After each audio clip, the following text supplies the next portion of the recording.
माननीय सभापति महोदय, आपने आज मुझे अपना वाद विवाद में हिस्सा लेने के लिए समय दिया, इसके लिए मैं अपने दल, सदन की अपनी विपक्ष की नेता और विपक्ष के हमारे जो भी सत्तारूढ़ दल के विपक्ष के हमारे जो नेता हैं अब्दुल जी, उनको मैं धन्यवाद देता हूँ। महोदय, आज मैं अपना जो एक सदन में अत्यंत गंभीर और संवेदनशील विषय पर चर्चा करने वाला हूँ, पशु एवं मत्स्य संसाधन विभाग।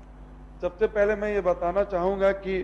आप लोग जानते हैं कि इस बार 3,17,000 करोड़ का जो भी बजट आया है, उस बजट में जो इस बार आवंटन है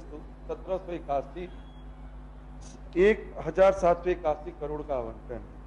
तो कहने का मतलब है कि हमने बजट में पढ़ा, ये बिहार हमारा 88% की जो संख्या गांव में रहती है और उसमें लगभग 75% की जो संख्या है, जनसंख्या, वो कृषि पे आधारित है। लेकिन हमारे को बजट में जो मिल रहा है मात्र 0.55% का हिस्सा ही मिल रहा है। तो हम चाहेंगे माननीय मुख्यमंत्री और वित्त मंत्री को कि जो 88% हमारी जनसंख्या गांव में रह रही है, कम से कम इस विभाग का जो भी आवंटन किया जा रहा है उसको थोड़ा आवंटन बढ़ाया जाए। महोदय, मुझे कहना है कि पिछले साल इस विभाग के बजट में कुछ प्रावधान किया गया था कि माननीय मंत्री मत्स्य योजना अंतर्गत राज्य के चिन्हित प्रखंड और पंचायतों में 30 मत्स्य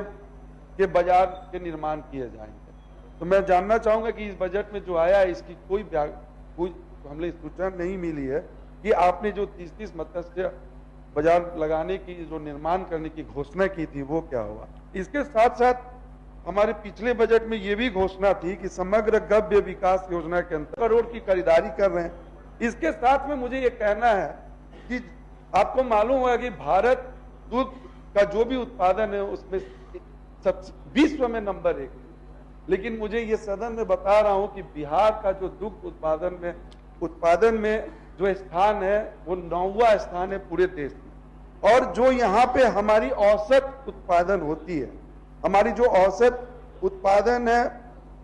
पूरे भारतवर्ष में मात्र 5% का किया जाता है। जो